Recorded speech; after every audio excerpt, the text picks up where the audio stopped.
What does the future hold for society? In what kind of world do we wish to live? And if we could redesign the way we live, what would it be like? Can the stresses of today be eliminated? Can cities be designed free of traffic problems, pollution, crime, and poverty? Will hunger and disease be things of the past? Sound impossible? When you really start asking these questions and looking for answers with an open mind, you may come to realize it's a lot more possible than you ever imagined. But when governments are self-serving, corporations have turned greedy and neglect the environment, and religion has splintered into countless sects, where do you look? That's the real question, and it deserves a real answer. For more than 60 years, Jacques Fresco has been seeking answers to many of today's problems. And for the past 20 years, his associate Roxanne Meadows has been working with him. He's well aware of the issues that continue to threaten our way of life. He has found that most of these problems have common causes. If we deal with the sources, then the problems associated with them will begin to disappear. The two of them built a 25-acre research and design center known as the Venus Project, which is located in Venus, Florida. The Venus Project represents a bold new direction for humanity and explores alternatives and possibilities to improve our way of life.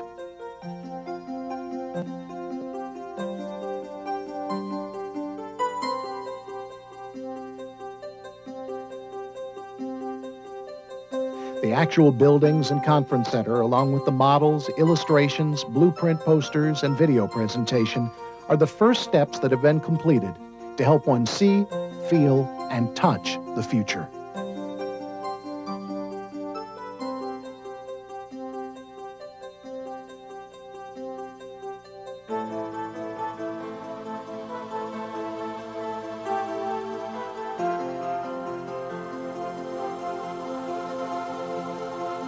Over several years, they designed and erected the buildings and put in landscaping, ponds, and lakes.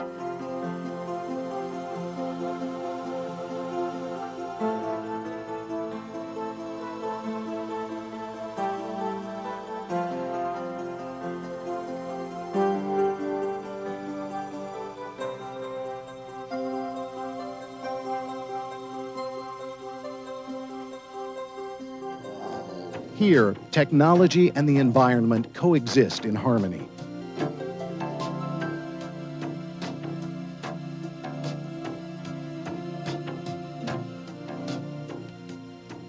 They built models of their proposed cities, filmed their videos, and produced their books about the future. Almost everything has been called into question, from our dominant values to our crime-ridden, congested cities, from education to the contaminated water we drink and the air we breathe. Many people today attempt to point out the shortcomings and abuses of our social system, but rarely offer positive approaches. What you are about to see is just such an alternative vision of what the future could be if we use the methods of science with human concern. It protects the environment and provides people with all of the necessity that clean technology can provide. In order to accomplish this, the earth and its resources must be declared the common heritage of all people, and all of the artificial boundaries that separate people must give way to a resource-based economy, where all goods and services are made available without money, barter, or any means of exchange. The Venus Project offers an optimistic view of humanity's ability to scale new heights for today and tomorrow. This video is about that vision. It presents more appropriate ways of dealing with the problems of today: crime, housing, hunger, unemployment, war, environmental neglect, and human relations, to name just a few. At some point, there has to be new thinking, and that's where Dr. Fresco and the Venus Project and his vision for the future comes in. If I had any criticism of it, it would be that it might be, so far, a little bit on the idealistic side. But long-term, I don't think it is. The changes that have come about in humanity, thinking just within my generation, is remarkable. There was a time in this country and elsewhere across the world where communism was the thing of the future. And people had great hopes and expectations of the Soviet Union, and they have fallen. And we can be next. And we will be next somewhere along the way, unless there are radical changes in the thinking. There's no place to hide today. You cannot escape from human stupidity. War, weapons, corruption seems to be prevalent all over the world. Merely talking about idealism and not designing an approach does not alleviate the problem. Join us on this video journey, and you might just walk away with a few new ideas of your own. We must learn how to listen to new ideas with honesty and objectivity, no matter how different they may sound. Only then will we be able to understand the problems that confront us and deal with them in a more enlightened way. The problems of communication that exist today are not very different from those of the past. When we hear new ideas, we usually don't know how to go about asking questions. We tend to say, well, it'll never fly if it doesn't have any wings, rather than, how do you propose to lift off the ground without wings? When someone shows you a new kind of house, you say, well, I don't know that I'd want to live in that kind of house, rather than saying, what are the advantages of this new building? You see, we don't ask those questions. And communication or general semantics would help a great deal. Therefore, when questions are formulated precisely, we can expect answers that are clear and to the point. Through the appropriate use of language, we can establish a better understanding between people. Another major problem in our culture is the displacement of people by automation and artificial intelligence.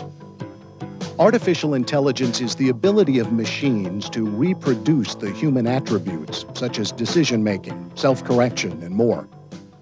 If we continue to automate production and get rid of more and more people, pretty soon, if you automate typing and you automate most human jobs, then the majority of Americans and the majority of people all over the world will not have the purchasing power to buy products. For the last 20 years, 43 million jobs have already been lost through automation and other labor-saving devices. Today, job security is a myth. There's no such thing as a lifetime job anymore. Expert systems and artificial intelligence that are being perfected today will eventually replace many professionals, engineers, doctors, and lawyers, to name just a few. Today, most people aren't prepared intellectually or emotionally as to what's going to happen in the culture in the future and what's even happening today, how fast technology is replacing people. Yes, artificial intelligence will eventually replace doctors, lawyers, engineers, intellect, and be capable of making decisions that humans never dreamed possible by machine. What can we expect in a world that on one hand creates an insatiable appetite for goods and services, while on the other decreases the wages and reduces employment opportunities? What's the answer? It's interesting to note that our capacity to produce goods and services does not appear to be related to money. Today, there is not enough money to solve all of our social problems, but there are certainly more than enough available resources. The Venus Project envisions a solution by implementing a resource-based economy. This uses existing resources rather than money. All resources would be made available to the entire population. A world can be designed for all humankind to live fully and constructively when the powers of science and technology are directed toward human fulfillment and overcoming scarcity.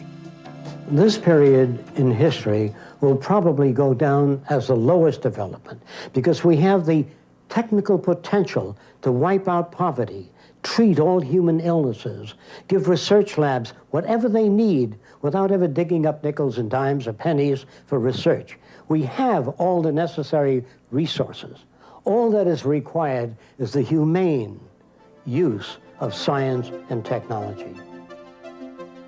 Have you ever wondered where the first monetary system came from in the first place? It evolved many centuries ago in an age of scarcity and continues to this day as a medium of exchange for resources or labor.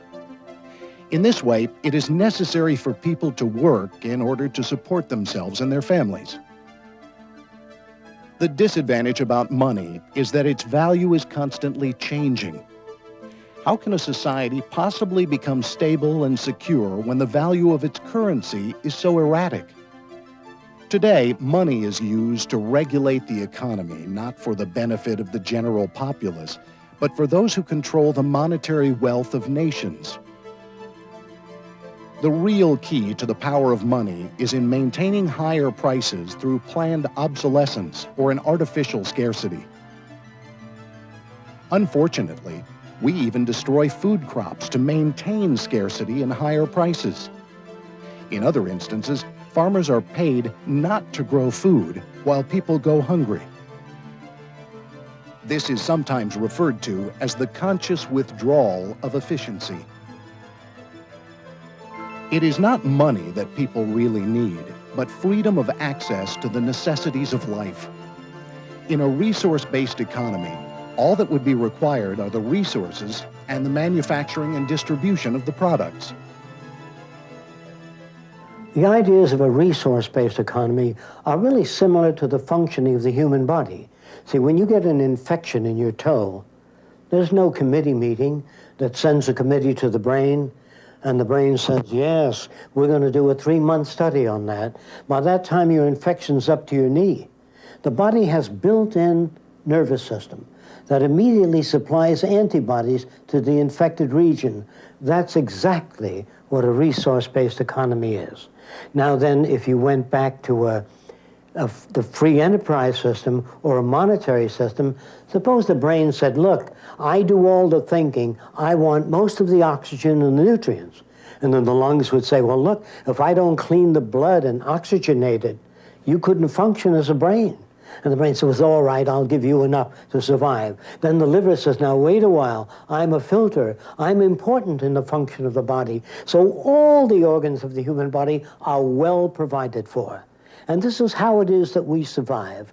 Only the arrangement of human systems is not like that.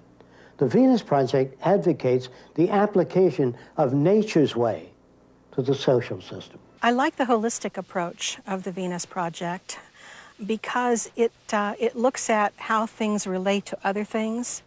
So much today, we see a problem and we solve that problem and we create another problem. Everything is like a lattice, a pattern in a crystal growing, and everything relates to everything else. So many of our failures are based on thinking things are independent. And what Jack does is look at the future as a whole and all of the elements of it. A resource-based economy and the linking of computers with automated machines called cybernation could usher in the end of the age of scarcity. Hunger, war, crime, poverty, drugs, planned obsolescence, and the unnecessary suffering in the world today. You know, some of the incentives that we would see in this new society would be the end of poverty, the end of war, the end of territorial disputes, the end of hunger. These are the things that would produce in most people a feeling of fulfillment and would benefit humanity in overall. It is neither communistic nor socialistic nor free enterprise. No system remains static. The kings, most of them are gone, and newer systems are coming in. No system can freeze and hold their particular position. The primary objective of a resource-based economy is to apply all science and clean technology intelligently to protect the environment and improve the lives of everyone rather than just a selected few. Fighting for equal rights and equal justice in an unjust system does not produce sufficient changes. We must design and construct a society where equal rights are an integral part of the society and not just a paper proclamation that are subject to individual interpretations. All social systems, regardless of political philosophy, religious beliefs, or social customs, ultimately depend on natural resources such as clean air and water, arable land, and the necessary technology and personnel to maintain a high standard of living. The real wealth of any nation lies in its developed and potential resources and the people who are working toward the elimination of scarcity and the providing of a more humane lifestyle for everyone. It works with cleaning the environment, giving people a better lifestyle, making things available to people, so you really change we don't change people's behavior, but people's behavior would change if the environment was different. When goods and services are made available, there would be no limit to the human potential. In a resource-based economy where we have access to all the good things in life, all the things that this bountiful world and appropriate technology can provide without being constrained to obligations to our employer or to the financial system, the upwelling of individual expression would be immeasurable. Everyone would have the freedom to pursue whatever constructive field of endeavor they choose without any of the economic pressures that we face today. This new lifestyle would not just be idle leisure and recreation, but will develop the intellect, health, and the well-being of each individual. The measure of success would be based on the fulfillment of one's personal interests rather than on the acquisition of wealth, property, and power. They'd be so fulfilled in their own lives and what they're doing. And this is the kind of society that we're proposing, a society in which self-fulfillment, not dependency on government, not dependency on your parents or your husband, but a self-growth, self-realization in which you find a great deal of self-worth, and things that you get involved in give you the necessary reinforcement for furthering that general direction. This video has been an introduction to just a few of the aims and visions of the Venus Project. In our next section, The Shape of Tomorrow's Culture, we will take an in-depth look at this new and exciting cybernated civilization. We can now act decisively with a fresh approach to further our evolution and boldly enter the 21st century. Join us in this exploration.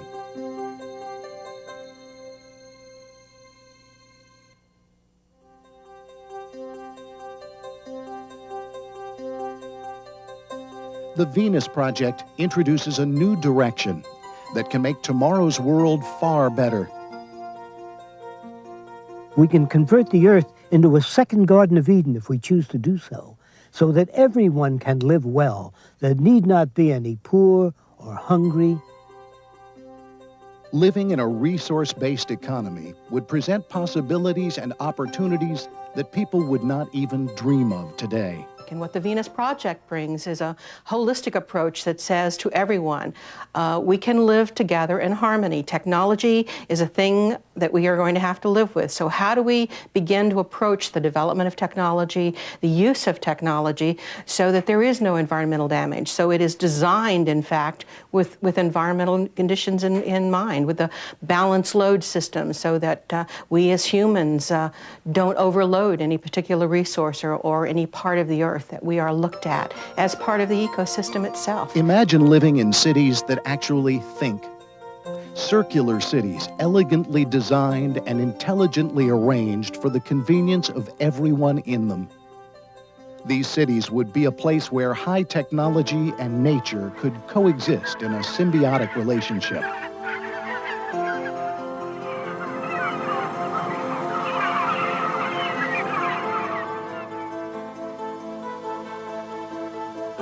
They will be immersed in lovely gardens featuring lakes and winding streams. The cities would be designed as convenient extensions of human activity, free of noise, crime, and pollution. The Venus Project looks very much at what the environmental requirements are to live on this Earth.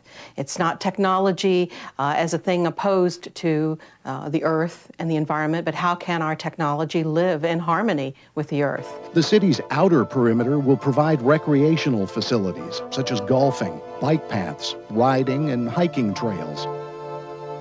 There will be a circulating waterway surrounding a highly productive agricultural belt. The water will contain indigenous plants that will remove many harmful materials.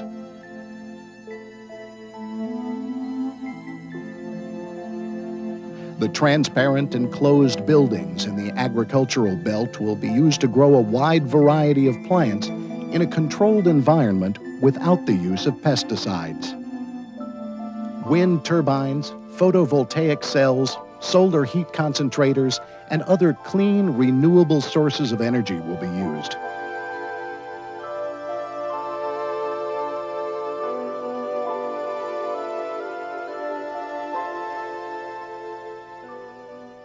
In the residential district, one may choose to live in individual houses or apartments. These apartment towers will offer many additional advantages, such as conference centers, gymnasiums, art facilities, and theater groups, to name just a few. Some of the buildings will be free-form and curvilinear, while others may be domed or cylindrical in shape. The apartments can be designed with great flexibility and a wide range of interior styling. They will be made of high-quality, prefabricated modular units. This way, the occupants can easily change the interiors when desired. The outer surface of all the buildings will be solar activated, so the higher the outside temperature, the cooler the inside. The residential area, beautifully landscaped amid lakes and winding streams, displays a wide variety of innovative designs.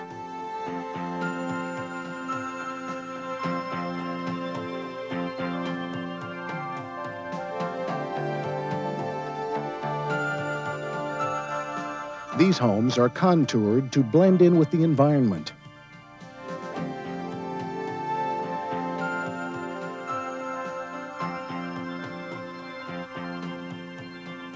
They are prefabricated with new materials requiring little maintenance.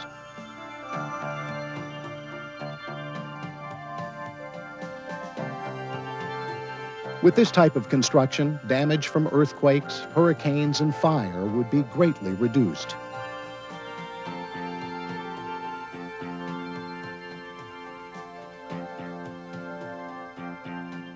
To reduce travel time, recreational areas will be conveniently located throughout the city. For transportation, horizontal, vertical, and radial conveyors will move people about safely and conveniently. We would tend to eliminate auto vehicles or any kind of vehicles in the city itself. There are conveyors, elevators, vertical, horizontal transport systems that move, like moving sidewalks. Some are covered, and the transportation system is all worked out to take you any place in that city except emergency vehicles. There are emergency vehicles that can be brought to any particular area of that city in case of injury or medical needs. The larger building complexes that surround the Central Dome house the design, planning, and research centers. The 8 domes surrounding the Central Dome will be used for art, music, theater, exhibition, entertainment, and conference centers.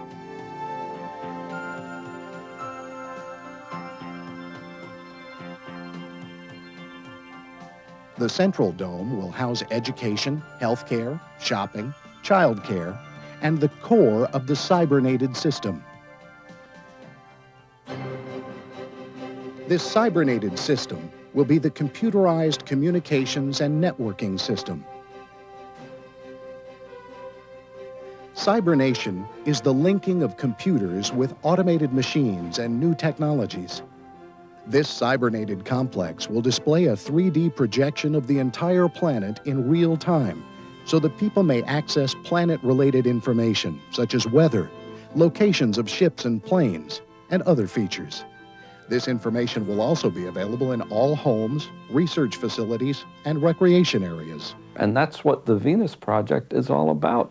It looks at all the ramifications of this technological society and how wonderful things could be once we take it as a systems approach. Central Cybernation will serve as the brain and nervous system of the city. Its electrical tentacles will extend into all areas of the social complex. It could coordinate all of the functions of the entire city, our nation, and eventually the world. This cybernated system could eventually bring an end to the age of politics. When you talk about centralized control, you're not talking about centralized control of the actions of people.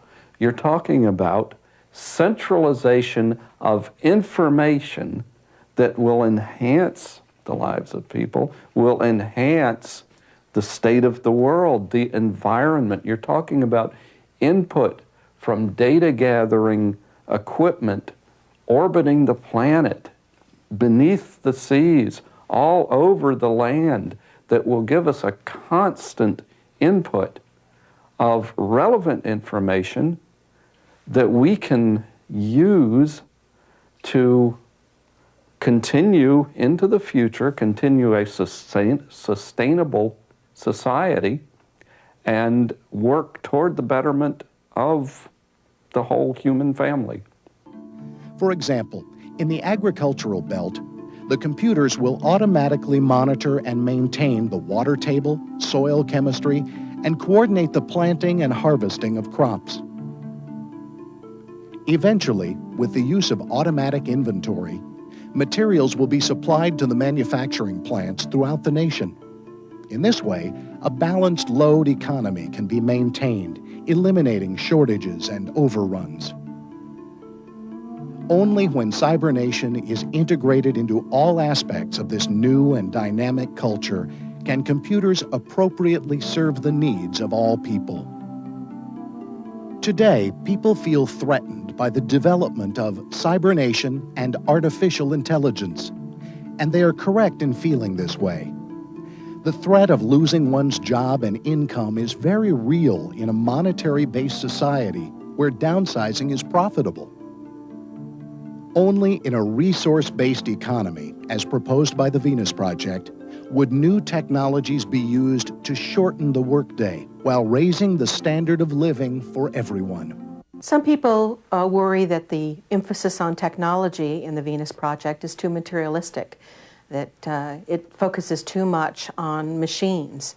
And that would be true, except that the Venus Project focuses even more on humans and the growth and the potential that humans have that is not currently being met by our system. The project focuses on taking people out of doing day-to-day repetitive tasks and giving them the freedom to explore those parts of themselves that are very dear to their hearts, that money and making a living doesn't allow them to do. I'm not too interested in technology, although it may seem that I advocate that. In actuality, all the wonders of technology to me are just so much junk unless it makes humans better. So technology in the Venus Project in science is not the primary idea. Those are just the tools that are used for people to have a more complete life. In this system, cybernation and technology will only serve to enhance people's lives. They would not be used to monitor or dictate people's activities. This would be considered counterproductive and offensive. No one's going to come along and say, I'll make the decision for you. Centralized decisions come from control of scarce resources. I go to work at a certain time because my boss says I have to, and if I don't get paid. But in The Venus Project's idea of a common heritage of resources. None of us own any of the resources. We own all of them in common.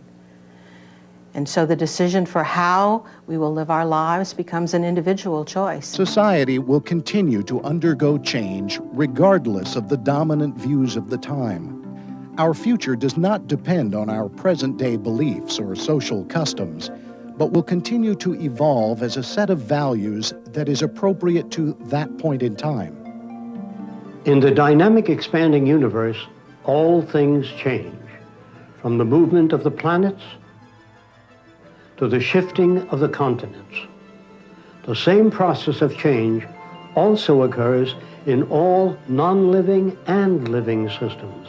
In fact, the history of civilization is the story of change, from the simple to the more complex. Unfortunately, change does not always come easily. All new inventions and innovative ideas have always been met with considerable resistance, even by the experts of the times. This includes automotive systems, aircraft, and the space program.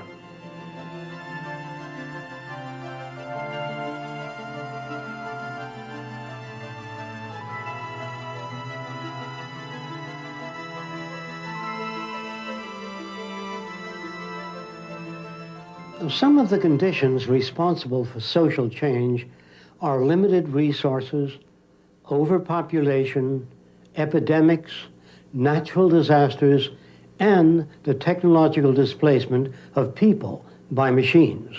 Change does not always occur for the better, but it is a process that occurs regardless of the dominant values of the times. Even social systems undergo change. Therefore, the only constant is change. Today, with the advent of computers, World Wide Web, cybernation, and artificial intelligence, the rate of change has been greatly accelerated throughout the world. And in the next 10 years, we will witness more changes than all of the past events in recorded history.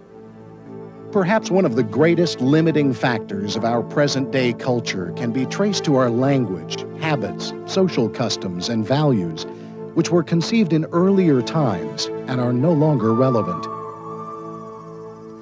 The proposals of the Venus Project will also be applied to education, where the subject studied will be relevant to the direction and needs of this new, evolving culture. I would say the more we invest in human beings, in warmth, love, education, good fellowship, the more secure all our futures. We are tied in with nature and all of the environment surrounding us. To negate or neglect any part of that would be damaging to ourselves and our own age. Although books and computers will be used in the schools of the future, most of the educational processes will be of a participatory nature, in which students will interact directly with the physical environment. They will learn by doing, in a hands-on approach, which will provide them with a better understanding of the world they live in. They will come to understand that the Earth is a fantastic place, capable of providing more than enough for the needs of everyone. And as the technology takes over the day-to-day drudgery, we have more time to in fact make those decisions, more time to spend with our children, more resources to teach them and give them the experiences we want them to have. It opens up possibilities that within the infrastructures that we operate now, we as individuals can't do. But perhaps the most important aspect of the educational approach will be the emphasis on learning how to interact effectively with others, how to share experiences, and how to allow for cultural and individual differences. This will reduce conflicts considerably and contribute to a more humane society. The problems that confront humanity today are of our own making. Our future is our responsibility and depends solely on the decisions we make today. How come people are unemployed? How come people live in the street? And how come people need medical care and can't get it?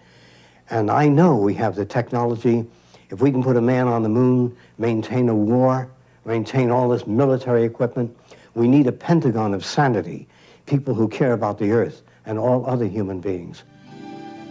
In the next section, Visions of the Future, we will continue to present attainable alternatives. We will explore clean, renewable energy systems, transportation, and architecture. You'll see how space stations and cities in the sea could open new dimensions in human achievements in the 21st century. The problems we face in the near future will be unlike anything we have ever confronted in the past, and will require vastly different and new strategies for solving them. Eventually, we will learn how to tap the greatest limitless resource available, the human mind. It is unfortunate that we direct our finest minds and resources to build whatever is needed only in times of war. If this same effort, time, and personnel were organized for reclaiming the environment and improving housing, healthcare and education, and the overall standard of living for all, the world would be a better place. Through research and development, we could create a world where war and want will be but a distant memory. Only then will the spirit of humanity soar and accomplish its full and wonderful potential. When all of science and technology is used intelligently for the protection of the environment and all of humankind, the world will be a much different and far better place. Most people today have a fear of automation or artificial intelligence. They feel that it'll make people more like machines than human beings. Actually, this is not the case, because everybody has a refrigerator, hi-fi set, and machines were never a threat to people. Machines not having emotions, they have no ambition. They don't want to run things. They don't want to control people. It's the abuse and misuse of machines that we have to concern ourselves with. The world as we know it could be rebuilt, and the reconstruction begins with great machines. They will instantaneously link all of the nations of the world, emphasizing the human side and what we have in common rather than the differences. This would not be a sterile and ordered lifestyle. In order for humanity to grow, life must offer humankind more than simple comfort and enough to eat. People must be provided with new challenges and a direction to work towards. It is now possible to accept this challenge of designing our future if we have the courage to examine newer directions for solving our problems of energy, hunger, pollution, and war. It is entirely possible to develop non-polluting, renewable energy systems to operate the entire country and still maintain our natural surroundings. This could be accomplished by harnessing the sun, the tides, the wind, the Gulf Stream, and other sources.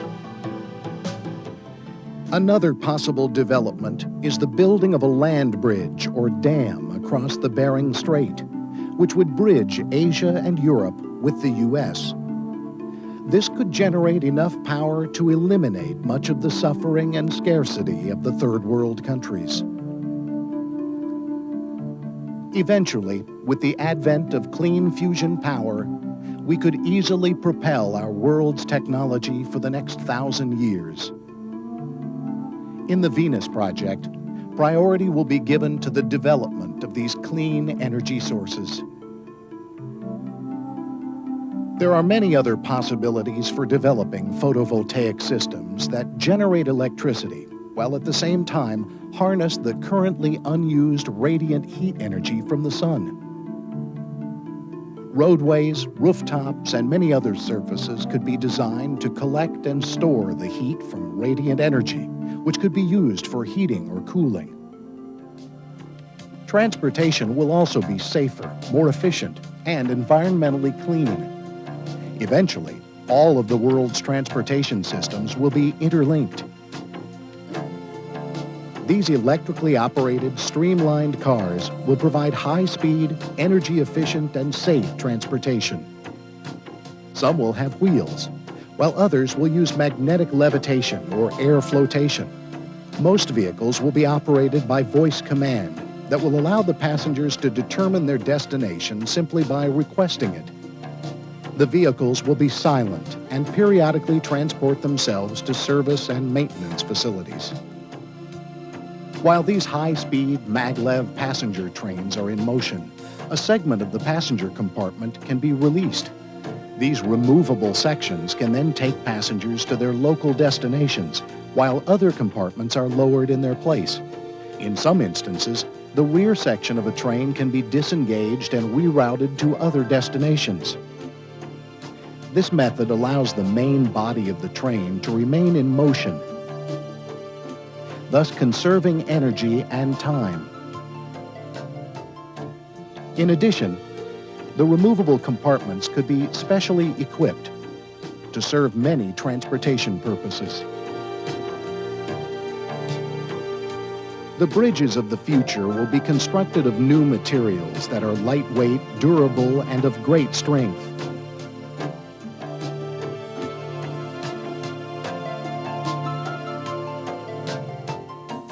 Their simplified lines will be a direct expression of the stresses and forces they are to support.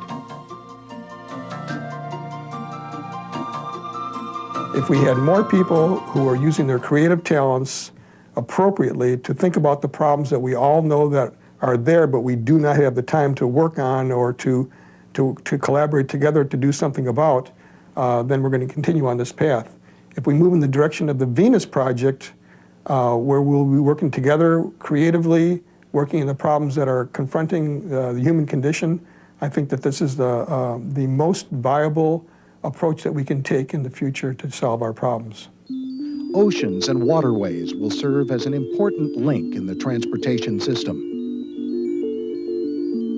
Streamlined seafaring ships will have flotation chambers, rendering them practically unsinkable.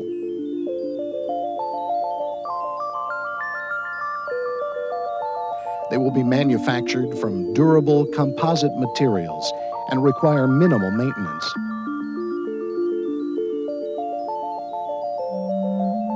Some will float on the water, while others will be designed as submersible or amphibious craft. Ships that are floating automation plants will pick up raw materials and process them into a finished product well en route to their destination. Some of these ships will serve as canneries and fish processing plants, while others will be equipped with multicellular, flexible containers to transport materials safely. This way, in the event of an accident at sea, environmental contamination would be reduced to a minimum. All the craft will be self-maintaining and fully automated. Some of these aircraft will be able to carry as many as 1,000 passengers. They can be controlled by electrodynamic methods that will not require ailerons, elevators, rudders, spoilers, flaps, or any other mechanical controls.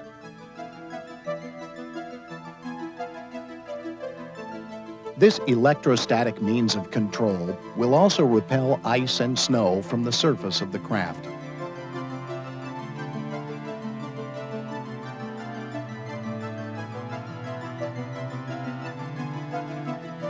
This same process could even be used for reducing heating as spacecraft re-enter the atmosphere. This would eliminate the need for the heat-resisting tiles used on the shuttles today. This VTOL aircraft of Delta configuration would be capable of vertical landing and takeoff, making it useful for medical, emergency, and transportation aircraft. Airports of the future can also be more efficient. Underground conveyors will transport passengers to the central terminal. The runways will be designed so that aircraft always take off and land into the prevailing winds, avoiding dangerous crosswind landings. All of the runways would be equipped with sprinkler systems that are automatically activated in the event of a fire. The world's oceans occupy approximately 3/4 of the Earth's surface.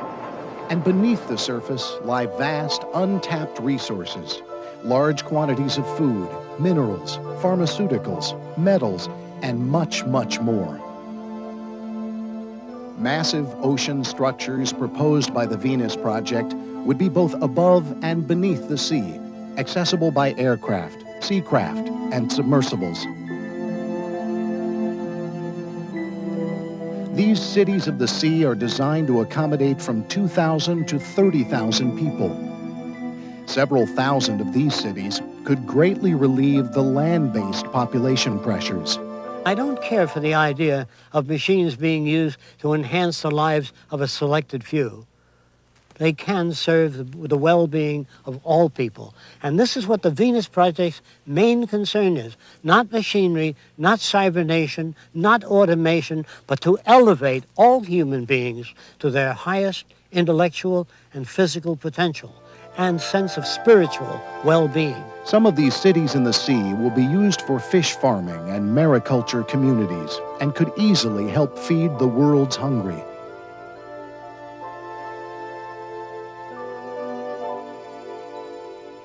Wind generators, upwelling, tidal, solar, and harnessing the Gulf Stream will help supply the energy to operate these cities.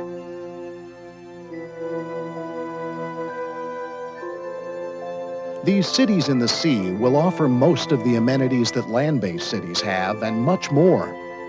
Here, one can enjoy all of the exciting mystique and recreational features of the oceans.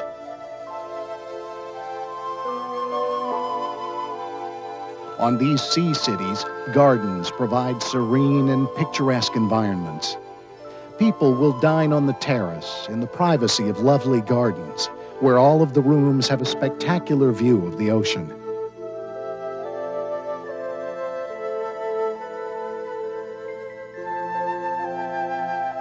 These facilities are also part of the universities for the study of marine sciences, meteorology, mariculture, ocean mining, geology, oceanography, and more.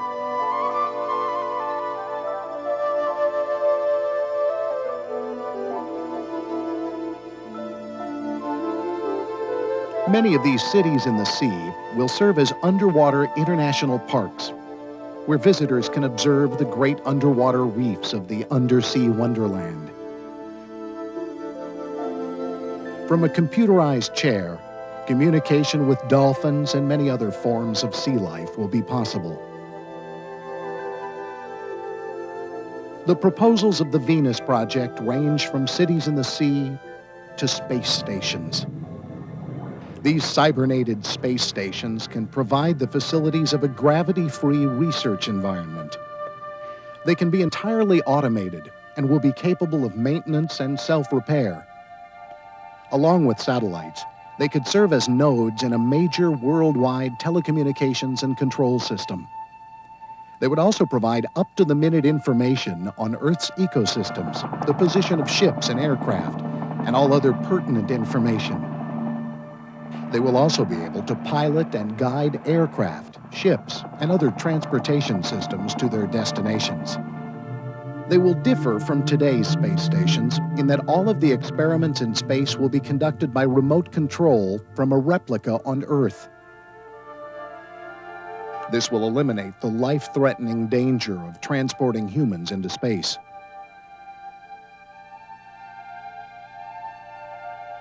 These satellites can also, with great precision, manipulate huge machines on Earth, which will dig canals, operate automated farming, plant crops, manage sea farms, monitor weather conditions, and much more.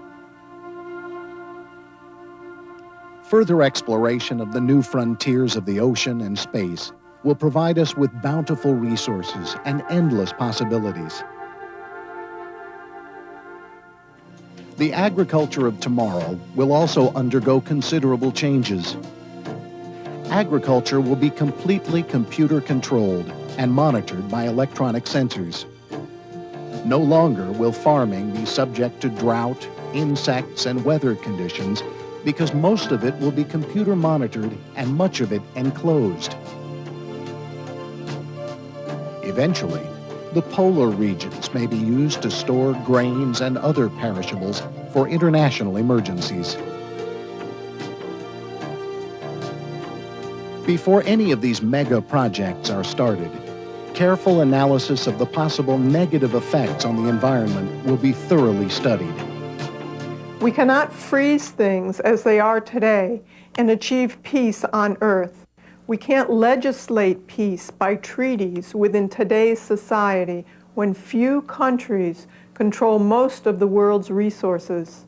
In a resource-based economy, when all of the Earth's resources become the common heritage of all of the Earth's people, then and only then will we witness an end to territorial disputes, nationalism, war, poverty, and most crimes. It is difficult for us today to even imagine a world without war, anger, poverty, wage slaves, prisons, or social stratification of any kind.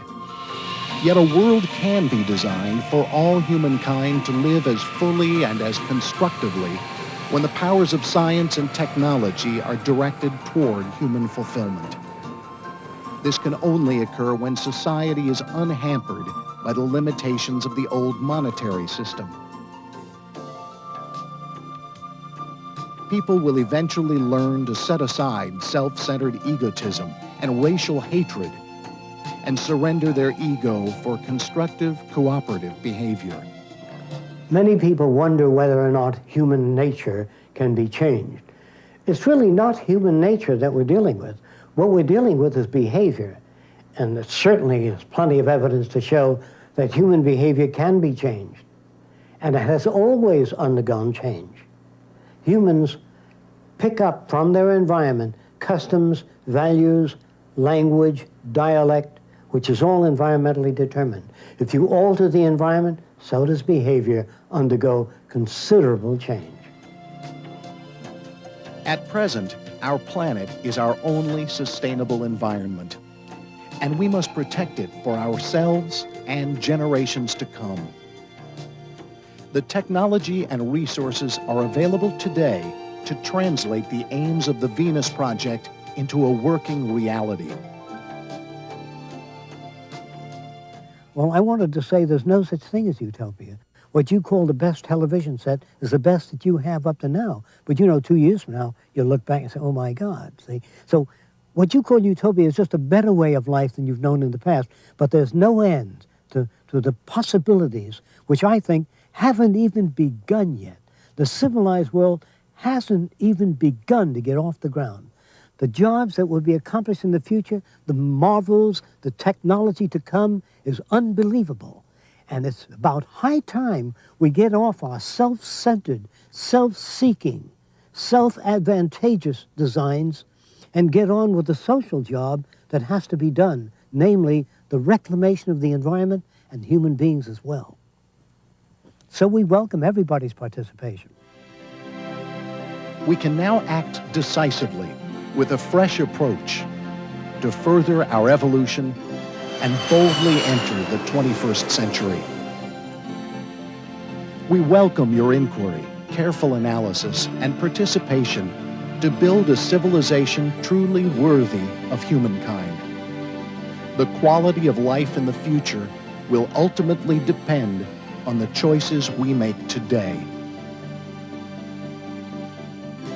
To become involved, contact the Venus Project. Our address, the Venus Project, 21 Valley Lane, Venus, Florida, 33960, USA. One of the things that the Venus Project talks about is allowing people the potential, the ability to explore all of the facets of their personality. Instead of making us humans doing, we become humans being. If we want to explore relationships, the emphasis is on how do we relate to one another as humans? How do we relate to the earth in a healthier, better way? And there is room for all thoughts and all processes, all all religions and all philosophies. It's a process of coming together as a community, as a global community.